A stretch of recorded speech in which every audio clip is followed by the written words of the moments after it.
I'm Anne-Marie Barrett-Brown. I am the modern and ancient history teacher in year 11 and 12, and I'm presenting this today so to give you an idea about what the value is in picking one of the histories for your subject selection, because they're fabulous. Ancient history is any period of time from the beginning of writing to 500 AD. In year 11, we look at Masada, which is an ancient rebellion from the Israelis, the Israelites actually. Then we look at Thera, which is an ancient site which was buried by a volcano. Volcanoes feature very heavily in ancient history. And then we go on to the ancient burial practices of the Egyptians and the Mycenaeans. You get to mummify a chicken leg. It's a highlight of year 11. Then when we come to year 12, we go straight into Pompeii and Herculaneum. There's those volcanoes again, two buried cities. Before we venture into Minoan society, Minoan was based in ancient Crete. We look at a particular period in ancient Egypt, which is the period of the warrior pharaohs, before we round it out with my dash of feminism, which is Hatshepsut, who was a great pharaoh, but a woman, so they scrubbed her out of history. And we're going to rectify that balance. If you're doing modern in year 11, we start with a film study. We actually look at how valid is the representation of Malcolm X. Then we move on to the fall of the Romanovs, blood on the snow, nothing like death and destruction. What you're going to find, while volcanoes are the theme of ancient history, death is the theme of modern history. That and homicidal maniacs. So after we do the fall of the Romanovs, we do the beginning of the Arab-Israeli War, for wrapping out the year on a high note with World War I and the mass deaths that occurred there. By term 4, at the beginning of year 12, we'll be looking at the world between the wars, and in particular, the rise of Hitler, homicidal maniac number 1.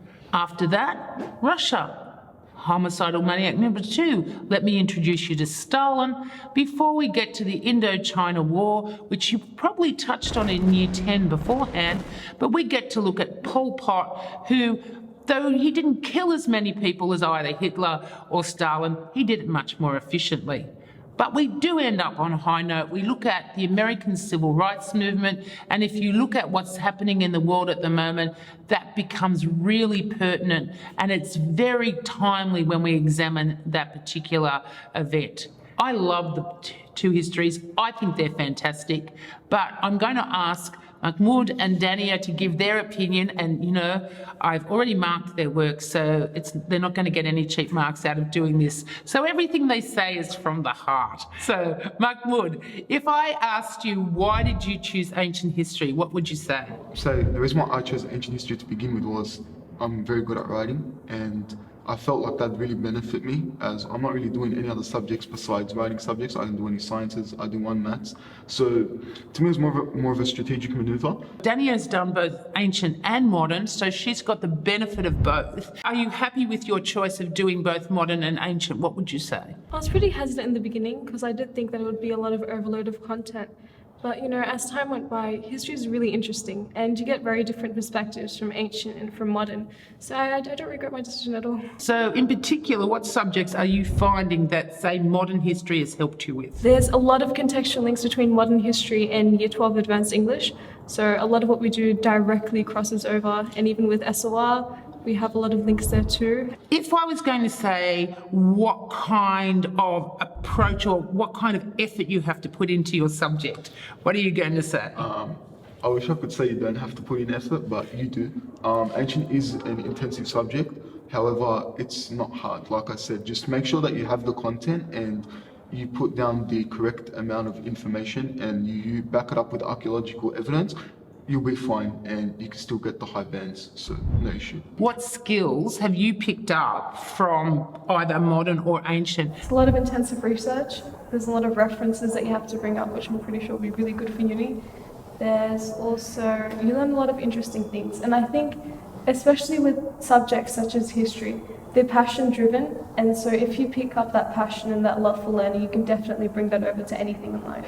I happened to really pick up that especially in Year 12 and Hatshepsut, you have to talk about historiography, which is where you compare a difference in opinion. And a lot of the time, these opinions are extremely conflicting, and it really does it draws out the skill that you can't judge with bias. You have to, look at it objectively and look at the facts, no matter how much you want to agree with a certain topic. And I feel like that's really helpful in a world where everything is opinionated. Terrific. I think they're going to be fabulous young people when they go out to the world. Okay, so I think I'm going to wrap it up, but I want each of you to give me one weird fact that you've got from studying either ancient or modern this year.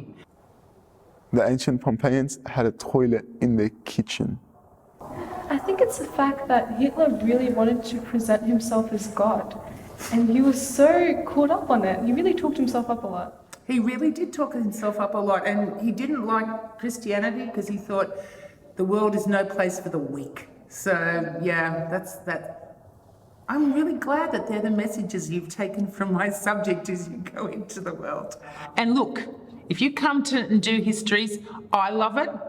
My classes are a good time, I think, and I would love, and I hear that there's fabulous history students out in Year 10. I've got my sources, so I'm really looking forward to you making that choice next year. See you.